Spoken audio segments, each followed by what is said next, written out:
Hey, what's up, everybody? Welcome back to the Club Junkie podcast. Hopefully, you're having a great week. Another Thursday's here. These weeks just absolutely fly by, and I can't believe it's going to be basically the second week of December coming up here really shortly. It's extremely scary because it's just going by so fast. Like this whole year is just ending way too quickly, and it's taking me by surprise. So it's one of those. I wish fall, summer, whatever would have held on a little more. I'm not getting the warm fall days, kind of into winter days that I was hoping for to get out and play some golf, which is a total bummer. Because there's stuff out there that I definitely want to hit and want to try, and stuff that just had just been released, and I haven't been able to hit it because like the courses are literally frozen. So yeah, so it's kind of a bummer. Before we get into today's episode, just want to let you know this episode brought to you by Titleist and the number one ball in golf. Also the number one gift in golf. So, Titleist golf balls are the perfect gift for the golfer on your list. Give Pro V1, Pro V1X, Pro V1 Left Dash, or AVX golf balls. Pro V1 is the greatest combination of distance, spin, and feel in the game, and the best choice for most golfers. Pro V1X provides higher ball flight and a firmer feel. Left Dash is built for distance. And flies higher than V, lower than X, and spins less than both models. AVX is the lowest flying, lowest spinning model among all four of the models of golf ball. And they're the most consistent, best performing golf balls in the world. So they deliver the performance that every golfer needs to shoot their lowest scores. So learn more about gifting Titleist Pro V1, Pro V1X, Pro V1 Left Dash, and AVX golf balls at Titleist.com.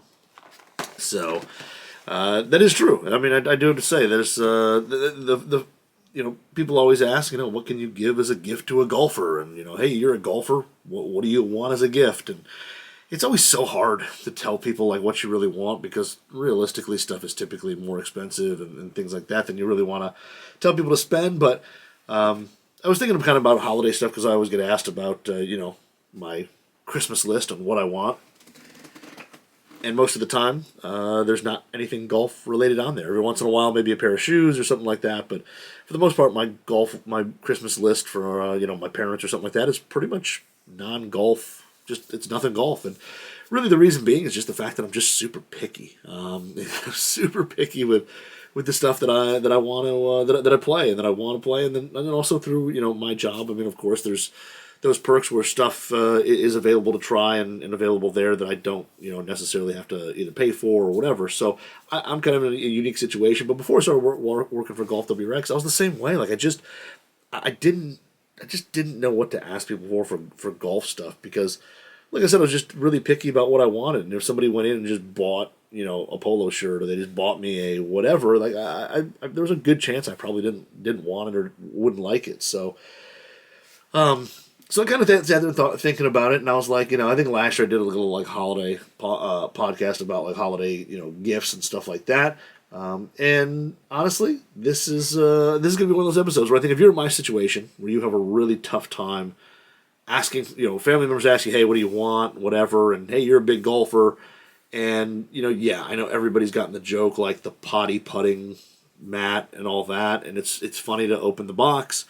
But realistically, the mat doesn't go flat. The putter is a piece of junk. It's just a piece of plastic or whatever. And, the balls are like plastic. It isn't even that nice. So not only is it, it's funny, but you're never going to use it. And if you do, you may use it once and then you'll just get sick of it. So a lot of that stuff is there, but I mean, I think there's some kind of cool stuff that you could either put on your list or buy for, say you got a son, nephew, niece, uncle, dad, father, whatever. Some interesting things that aren't necessarily always a thing you would think about in terms of buying someone a gift. The first one, of course, is always golf balls. If you're going to figure out, Pro V, Pro V1X, pretty much, any tour ball is going to be a great gift. Always has been. When I worked at a shop, literally people would just come in over and over and over again and just say, I'm either they knew and they wanted the Pro V1, or they basically would ask you what should they buy. And when you asked them, what do you think they play, they never knew, and you just basically handed them a box of Pro V1s, and that was pretty good.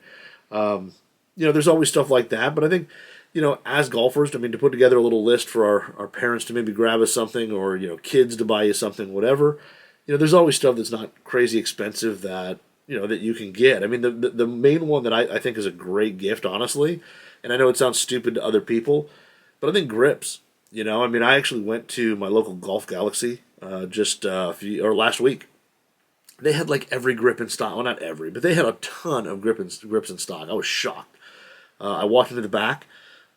Three guys were back there having a little putting contest. I felt bad that I interrupted it. I told them to stop and keep going because I knew what I was getting. I was walking right towards it.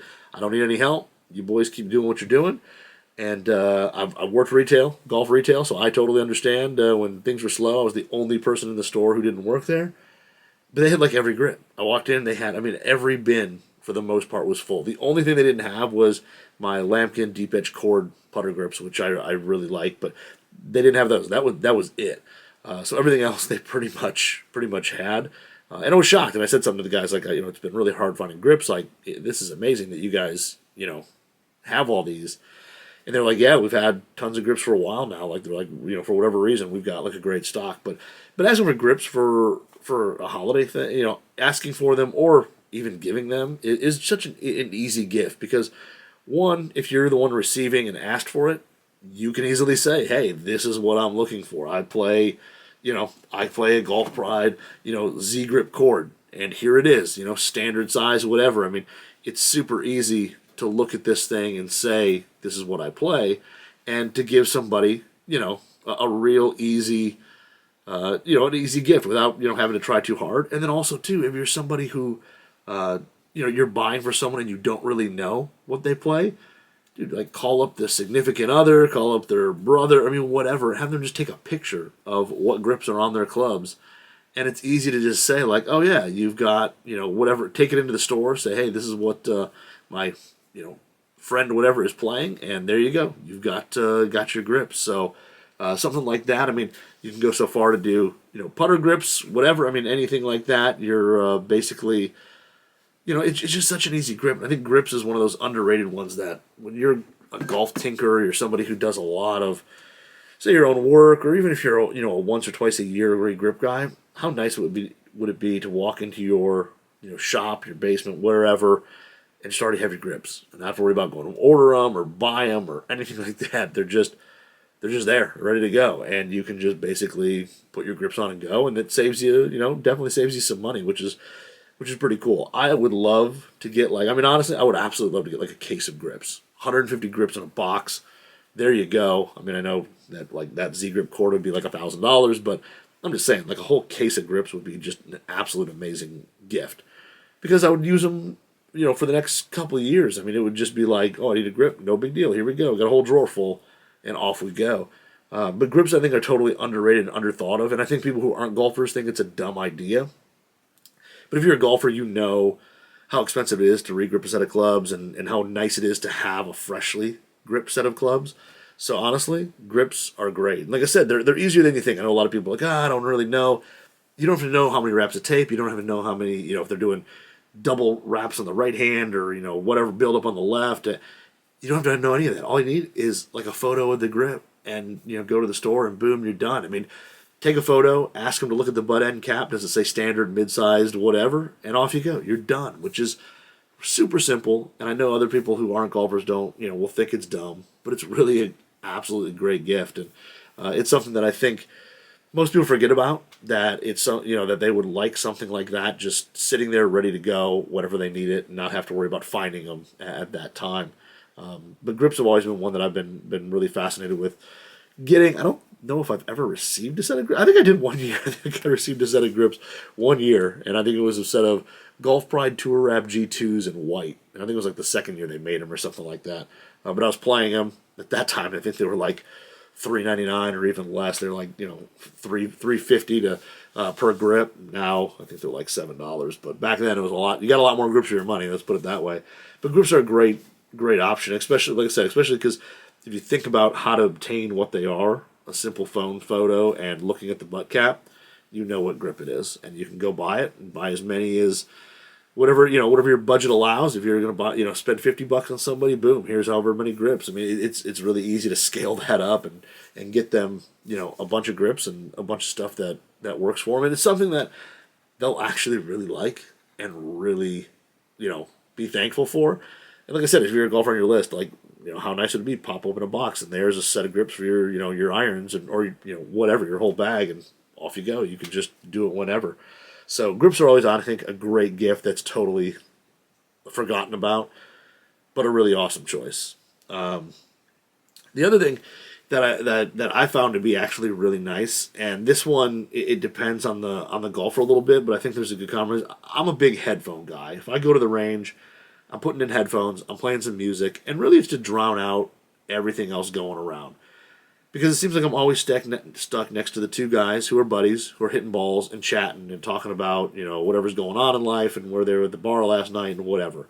And that's totally fine. Like, I've been there, I've been that guy, with my friends who've gone to the range, hit balls, talking about whatever. I've also been the guy who, is sitting at the range with some brand new club and, somebody comes up and talks to me about it or whatnot. And it's probably distracting to other people. Like, I totally get it. And so I've been a headphone guy for a long time. And, put headphones in, drowns everything out, hit balls, and you're done. But some people don't like that feel. They don't like being, not having, the sound of impact and things like that. Sound definitely affects feel as well.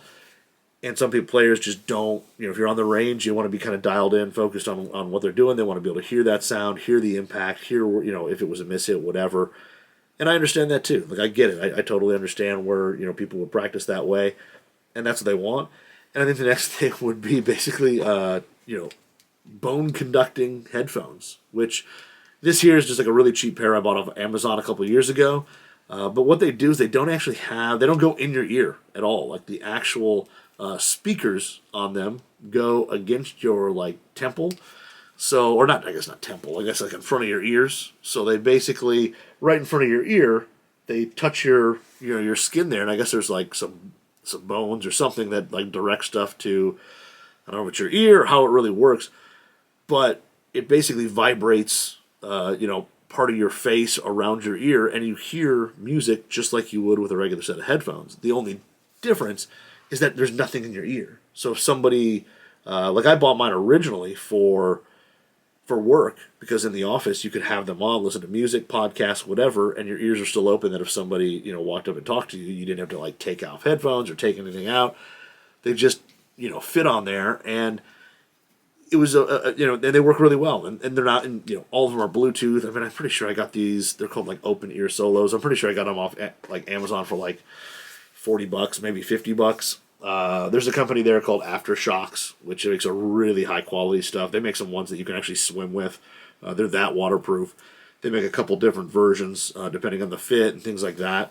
And the Aftershocks ones, I tried on a pair at the PGA show a few years ago, and their stuff is super nice, super high quality. But it's nice that you can sit on the range, listen to a podcast, listen to music, whatever you're gonna listen to, and still get ball impact sounds. You can still get that feel. You still get that feedback that a lot of better players, or even some certain players are looking for it. And it doesn't drown out the whole range. It doesn't drown out anything. It's just kind of a little addition to what you're doing on the range as well. And I think it's one of those gifts that you don't think about, because like I said, some players just sit there and go, I don't want to wear headphones, and other ones say, oh, I do. And I think this is kind of a good mix of both, the best of both worlds. And when you're done using them on the course, like I said, they work great in the office to like listen to stuff while not drowning out half the office, because you're got Bon Jovi just cranked up to 11. People could walk up to your desk, say hi to you, talk to you, whatever, and that you can totally hear them, which is pretty cool. So the bone conducting headphones or earphones are, I think, a great gift. I think it's a great option of something that you can either put on your list, or you can just get for somebody who's a golfer that because like I said, you can kind of go a little bit on the higher end with like at the Aftershock stuff, or like I said, mine on Amazon were definitely cheaper. But and actually the funny thing about it, the sound quality is actually not too bad. I mean, if you're an audiophile and you've got like super nice home setup and crazy expensive speakers and all that, yeah, it's not going to be that. But for practicing on the range and doing some other stuff, they work great. Like I said, walking around the office, they connect up to your phone really easily. They're Bluetooth. You can actually, they have a microphone in them. You can actually answer calls, everything. They do basically everything. But they work really well, and they don't keep you locked out of what's going on in the world around you. So kind of a cool gift that, like I said, most people wouldn't necessarily think of, but to me, I think there's a lot of golfers out there that could enjoy them, like especially practicing, stuff like that. You're on the putting green, whatever. You can listen to whatever your favorite thing is, like I said, whether it's music or podcast or whatever, and, still get your work in and all that. So, like I said, I think they're bone connecting, what are they called? Yeah, they're, I don't know, bone connecting. God, man, I don't even know, I can't pronounce it, which is pretty sad. So, it's just one of those. I don't even know what it is. It's let me type it next so I can tell you exactly. Bone conduction. So bone conducting earphones. But like I said, check stuff like that out because I think it's kind of cool to add. I've actually mine I actually used to use when I would go out and play 9 holes and answer questions on Instagram, which my Instagram is at Club Junkie Pod. Just a shameless plug. But I would go there and I would actually wear those because if somebody yelled 4 or whatever, I could still hear it. Like my ears are still open. So if somebody yelled 4 from another fairway or something like that, I could still hear it and I could still get out, and duck or whatever, and it worked out really well. So I definitely have been using them for a while now, and like I said, for stuff like that, they work really well. So check out bone conducting or conducting earphones. Headphones because they do work they do work really well for golf. I think they're a good fit there. Another one that's actually something that has become more and more common. I think we see more and more of it. And there's more and more of these options coming out, but the Bluetooth speakers that connect up to that actually connect up to the golf cart. Like I've got the Bushnell Wingman. And while I never use the GPS portion of this because I'm always been a laser rangefinder guy, or like a GPS guy with like an actual screen, but most of the time I'm laser. But this thing honestly is it's basically like it seems like it's a JBL speaker, and it has a really strong magnet on the back that actually connects or will lock on to the roof support of a golf cart or pretty much anything that's steel. But it'll actually lock on there, and it stays on pretty darn good. I mean, you have to really be ripping down some hills or through some bumpy terrain to get this thing to fall off. Or if you have like a really, really thin rail going up for the support on the golf cart top, then you can get a little into it. Might be a little, what do you call it? It might slide and move around a little bit, but for the most part, if you stick on a decent support on there, it stays right where it is. It gets plenty loud in terms of whatever music you're listening to. If you want to blast some tunes, it definitely works. The GPS portion of it works really well. I mean, it actually uses, I think, the app on your phone, and as it comes with a little button, which of course I lost mine. It comes with a little button that you put in your pocket. And you press the button, so it's like a little medallion that magnetically sticks to the top of the speaker, but you take it off, put it in your pocket, and you hit the button there, and then this thing will pause your music, tell you the yardage, and then go back to playing music. And it works really well. It really does. It's one of those things where I used it. I messed around with the GPS portion of it. I mean, Bushnell's been making GPSs for a long time. It's really it's pretty darn accurate. I found that the GPS was a little quiet when it read it. So if you're on the tee box, and let's say they go par 3 and the cart is 30 yards away or 20 yards away over on the cart path, that you tend to get a little, it's just not quite loud enough. Really have to like stop, like tell everybody to stop talking, listen in, see what it says, and then go hit your shots. But if you're just standing next to the cart about to hit your ball onto a green, it works totally fine. But it sounds great. It gets definitely like loud. It's got some good bass to it.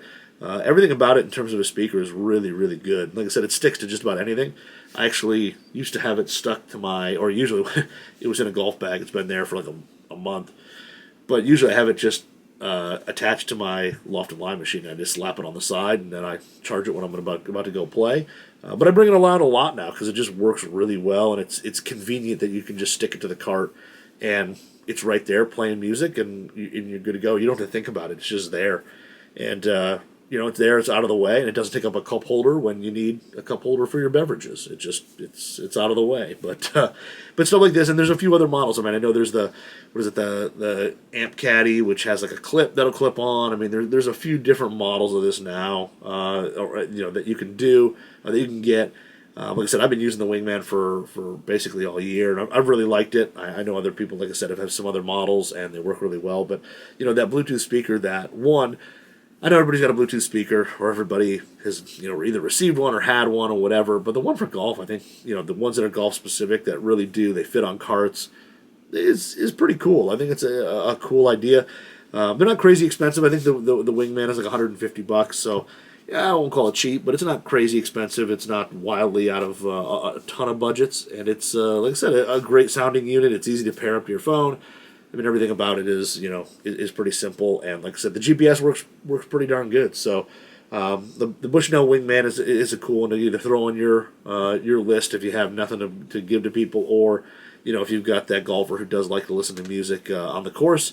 This thing works really well. So I've been a big fan of it. I've liked it a lot, and I continue to use it to this day. And every once in a while, like if there's something where I'm out doing yard work, whatever, and I know there's something I can stick this to, I'll take this instead of I have a larger JBL version, JBL speaker, but I'll take this just so I can slap it on the side of the shed or whatever, and it just stays there while you're doing yard work and stuff like that. So, check out the golf-specific Bluetooth speakers, because I think there's a lot of options out there, and a few different price points that can be pretty cool for either yourself or, like I said, the golfer on your list. And just, get them something that's not a golf club, and not something non-traditional like that, just because, golf clubs are impossible.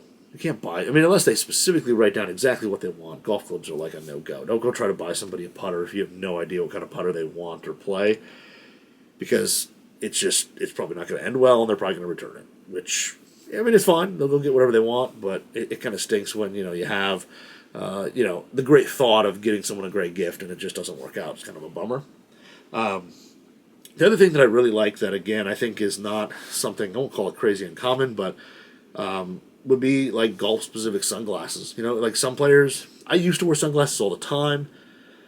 Over the past couple of years, I've kind of slowed down with it, and I don't necessarily know why. I just haven't worn them as much as I used to, and I don't know if it's something that I just haven't had anything that's comfortable or whatever. But I used to wear a lot of like Oakley flak jackets, and then I just got away from it. I think I scratched up some lenses. I bought some like cheap non-Oakley lenses. They were garbage.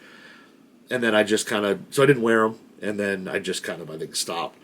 But if you go to like say the Oakley route, which Oakley's going to be probably one of the best golf sunglasses that you could buy somebody or buy yourself. They actually make now they made it for a while now. This is brand new, but they make a lens specifically for golf, and they actually make a couple different ones. They make the original one called G30, which was kind of a rose base lens, and it had kind of a light blue mirror on it. And basically the rose was there to bring out the color of the color green and kind of enhance that and make it easy to read greens, even in the shade and things like that. And it was a great lens. It's not super dark, but it works great for golf. And then they brought out the Prism in golf, which Prism basically means that they go out to golf courses and golf kind of areas, and they actually put out these like scanners to scan the wavelengths of light that come in on golf courses and on greens and on fairways and all that. And they basically go out and scanned all this and pulled in all this data, and then they took a look at it, saw what wavelengths were needed, were there, and then basically built a lens around that to enhance the colors of green and to be able to see your track golf balls better and all that. But it's specifically built for golf. Again, kind of a rose colored base lens with kind of more of a greenish mirror to it. But the Prism stuff they've been doing actually with tons of different sports. And it's pretty cool, the idea behind it, and kind of tailoring the lenses to specific sports. But the golf one's great. A ton of golfers on tour wear it. I know, Zach Johnson, I think, was wearing it for a while. Ricky was wearing it. I think Adam Scott wears it. I think Poulter's worn it. A lot of guys on tour wear. I think they wear the Flak 2.0, which is the Flak 2.0, which is a glass that doesn't have a frame underneath, so down to your cheek it's just straight lens, which is nice because when you look down at a golf ball, you're typically looking down and not seeing any frame that would get in the way of your vision or anything like that is actually really nice. But the Flak 2.0 is probably the one you see the most on tour. But they make a ton of different styles, and they make stuff that looks like regular sunglasses now that have that golf prism lens in there. So even if it's something where you don't want to look like Henrik Stenson, you don't have to anymore. They make glasses that are a little more fashionable and a little more traditional that have that same lens technology, which is pretty cool. But I've worn the Prism. I've worn the G30. They're both really good. Me, Oakley wise though, I'm a Slate Iridium guy, and they've been basically moving Slate Iridium out, and there's hardly any Slate Iridium left. Slate Iridium is this super light kind of gray, and it just keeps it blocks the sun, but it keeps everything the same. So like when you take them off, like the colors aren't enhanced, but they're not dulled. They're like it's just everything's the way it is when you're not wearing them. You just aren't squinting. I mean, it's really a pretty cool lens. Use it a lot in the Asian market, and they don't use it a ton here anymore. They only used it pretty limited here. But Slate Iridium is kind of one of my favorites, and they don't do much of it anymore, which is probably why I don't wear a whole lot of sunglasses anymore. So, but sunglasses are kind of cool. And again, it doesn't have to be Oakley. I mean, tons of other companies make stuff. The only thing that to me, which is awkward, is the polarization thing. Polarized glasses, I absolutely love them.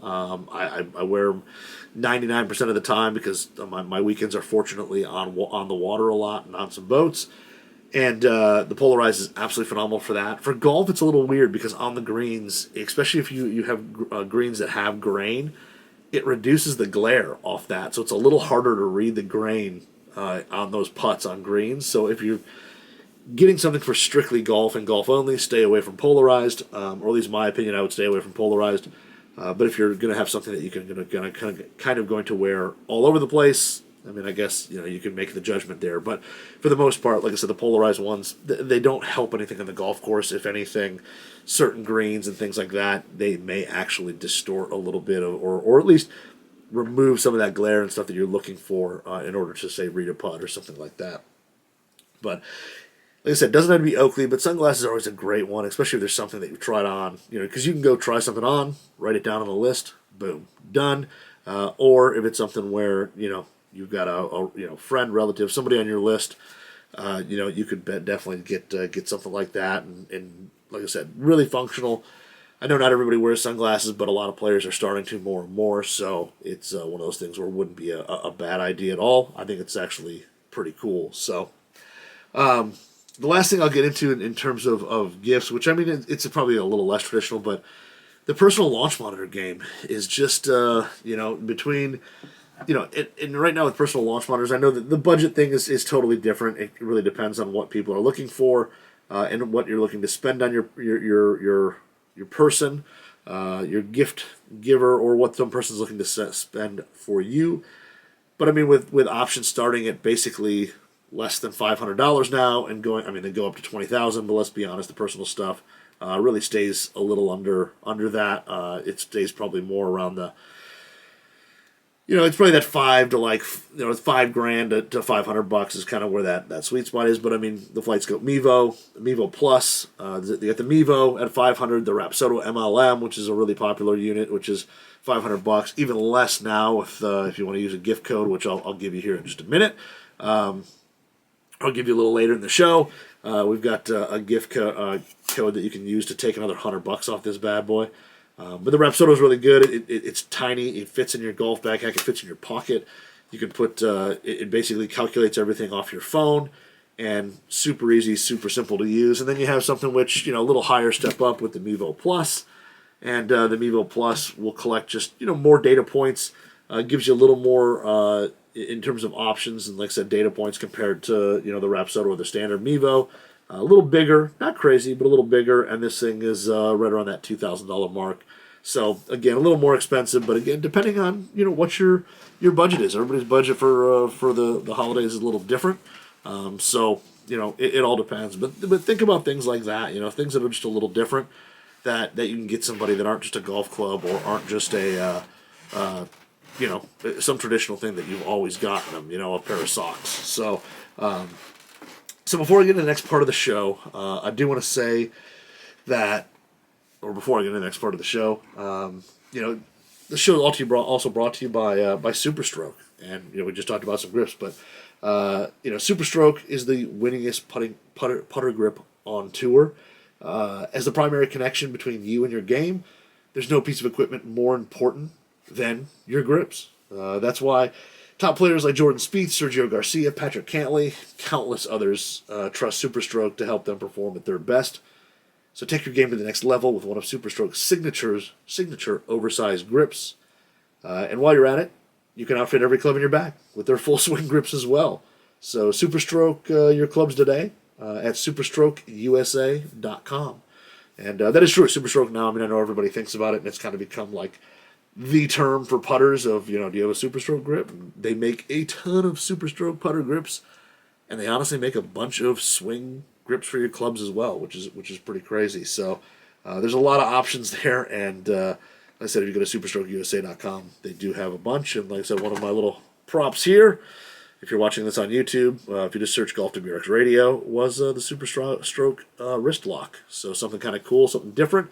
Again, if you're looking for a golfer on your list that wants something a little different, this is definitely something that's a little different. So, but it's pretty cool. It actually does really help with consistency and things like that. So check out superstrokeusa.com. So the second part of my show, I know I did last week. I did a show on setting up a shop to do regripping, because that's like the easiest thing to do. And then, so what I want to talk a little bit about today, because I got a lot of great feedback on that episode, but I got a lot of questions too. I said, well, I want to set that up, but I also want to reshaft stuff. And the reshafting portion of it gets to be a little more complicated to go down that road, because there's ways to reshaft, and then there's ways to reshaft, and it really depends on the person and how detailed they want to get, and how vague they want to be with it, because reshafting is kind of an interesting thing to do, and I won't say that it's like crazy difficult for the most part. For the most part, it's pretty simple if you have the tools to do it. It's pretty simple, but it depends, like I said, how crazy down the rabbit hole you want to go with it. So to start off, I would say if you want to get into the whole the reshaft side of things, start off reshafting steel shafts into irons, wedges, and putters. It's the easiest way to go. Diving right into pulling that $400 driver shaft and then putting in a new tip on it and all that stuff is probably not the best way to learn. It's a very expensive way to learn your mistakes. Or if you go the putter, wedge, iron route with steel shafts, one, there's less equipment you need, and two, if you make a mistake, it's probably not going to break a piece of equipment. So if you're looking to reshaft, the first thing you want to do is have a space. Like I talked about last week, have a dedicated workspace where you have enough room to lay things out, you have enough room to lay out shafts, lay out club heads, and in this case, it could be multiples if you're going to go into the whole, full set of irons route. I would suggest not doing that. I'd suggest starting out with like a putter or a wedge first. But it's not a hard thing when you go down that road. If you start out with something simple like a wedge or a putter, really what you're going to need is a heat source. To pull the old heads apart, or pull the old head from the shaft, and you use heat to break down that epoxy bond. And for most people, I think a heat gun is the best way to go. It takes a little longer, but you have less of a risk of damaging anything. I use a propane torch, or I guess it's propane, I don't know, whatever that blue, butane, I don't know, whatever is in there. It's a big blue tank. Has the trigger, blue flame comes out, gets pretty darn hot. And the thing about that is that while it's great, it gets things done really quickly, and it has a very small tip on it, so you can kind of centralize where your heat's going. It gets hot. That's great.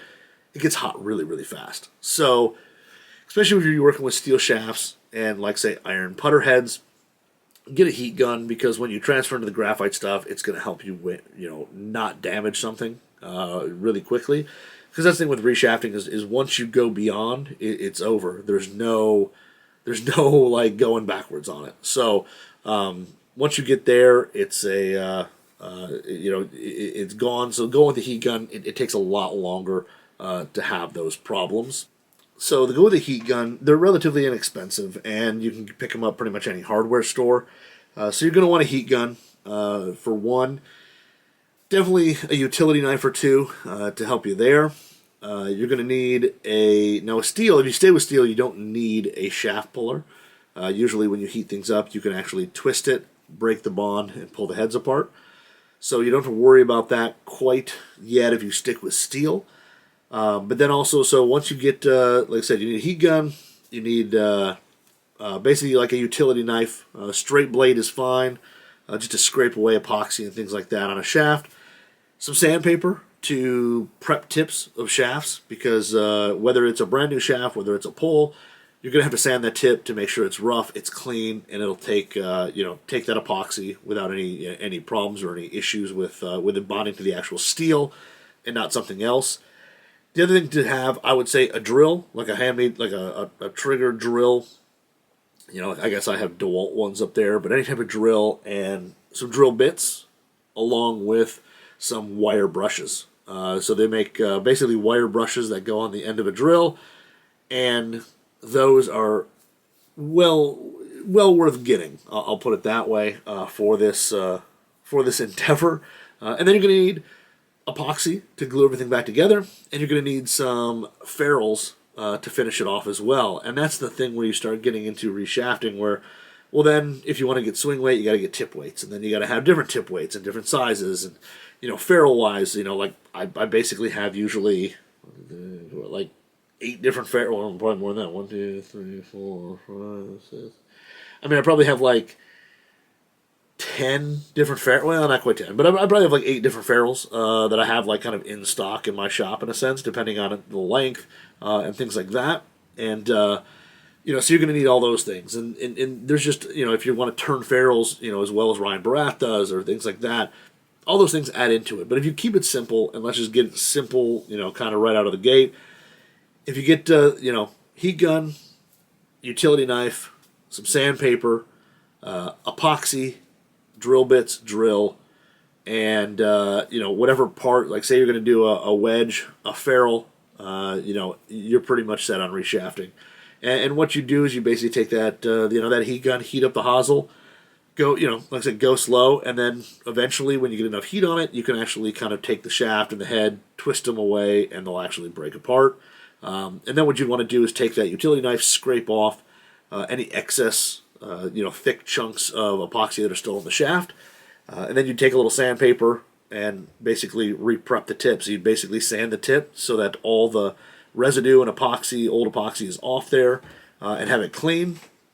And then, like I said, with those wire brushes, you want to have those wire brushes so when you attach them to your drill, you can basically put it on the drill, put it in the hosel, and as you run it, it'll clean out all that excess epoxy and everything in the hosel. So those things are all really, really useful. And then what you need to do is put it back together is get epoxy. And if you're going to use epoxy and you're just starting out, get 24-hour epoxy. And the reason I say get 24-hour epoxy is because it just gives you more time to work with it, and it gives you more chances to not make a mistake. The last thing you want to do is get 5-minute epoxy, put something, rush to put something together, realize you didn't put the ferrule on, because then you got to pull it back apart to do it over again. Or realize you forgot a tip weight, or if you got something. If you get the 24-hour epoxy, you have a little bit of time to pull that thing back apart, put it together the whatever way it needs to be, and it'll still dry and be no problem. So those type of things there. Go with the longer cure epoxy times. Don't go with the 5-minute tour crazy stuff, because if you make a mistake, there's no going back other than waiting for it to dry, heating it back up, and redoing it, which is a total bummer. I've had to do it before. It stinks.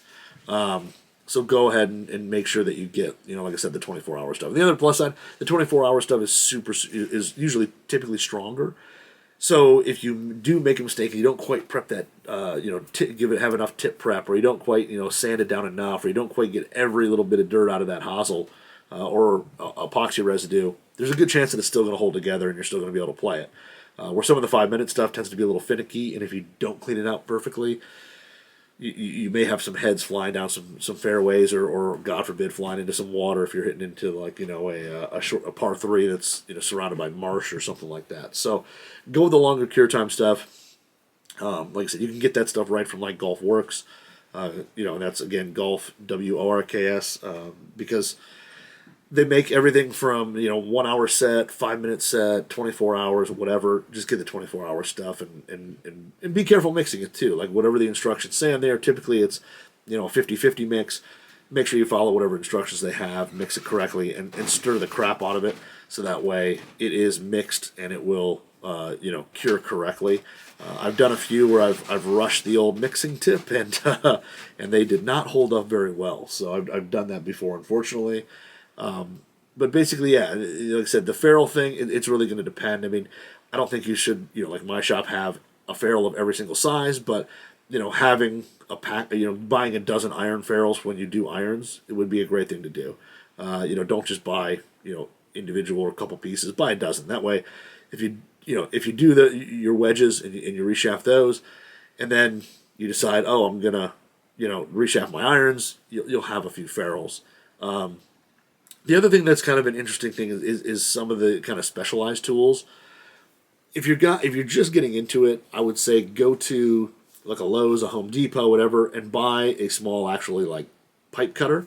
And they make them. They're over in the hardware section, whatever, with all the other tools.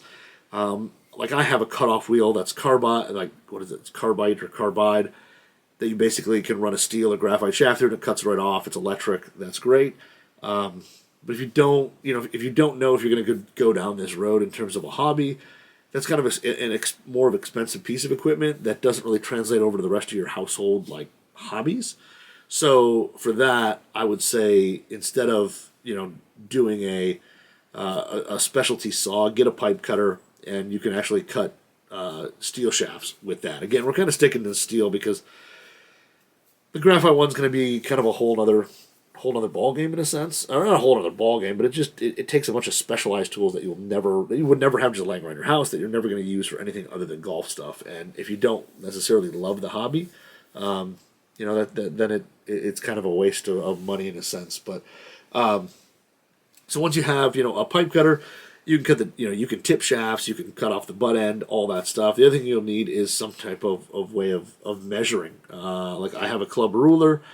Some people would take like an old club, and they could basically measure it with a tape measure from the floor, run the tape measure up the shaft to whatever length they had it, mark it at that, and then make the next one to be identical or a little longer or shorter depending on what your needs and wants are. But having at least a tape measure to kind of measure in a way, because everybody measures a little different and every ruler is slightly different. So measurements are not always like 100% exactly precise. Even on the TaylorMade tour truck, they've got a ruler, and then they have like an official USGA ruler to make sure things are under whatever length they're allowed to be and things like that. So even they don't use the same exact ruler like say the USGA uses for everyday builds. So stuff like that is, a club ruler, all that is it can be a little pricier piece, and you don't necessarily need it if you can basically run a tape measure, say down the shaft, measure off what you had, like say with your previous wedge at whatever length it was, and then do the exact same thing, mark it, and then you can cut it off for the for your new wedge or your reshafted wedge. So all those things there you do kind of need. Like I said, when you get into graphite, you definitely need some stuff. I will say this, with graphite, you definitely will need a shaft puller. You'll have to have a shaft puller, and I will say save up your money. Don't buy like the $79 one on Golf Works that goes into a vise and clamps, and you have a little wrench and you gotta like turn it. It works. It's slow. I mean, it does work, but it puts a lot of like lateral stress if your shaft is, parallel to the ground. It puts a lot of side stress on the way it's designed. It puts some side stress on the shaft that doesn't need to be there. When you add heat, you want the minimal amount of stress on that shaft. So save your money, get something that is nicer, that does an absolute straight pull off the head. Like I've been using for years now, the Mitchell, I think it's the Steelhead, I think it's called like the Steelhead Club or shaft puller. And this one's like the commercial grade one. It is an absolute beast. It's extremely heavy and all that. But it's actually the thing has a guide on it that when you actually pull it, there is no lateral forces on the shaft. It's just a straight pull forward, putting less stress on the shaft, giving you a better chance of pulling it safely, not damaging it, and being able to reuse it again. But again, that thing is like $400, and they make a slightly less expensive version of it that's like $300 and some.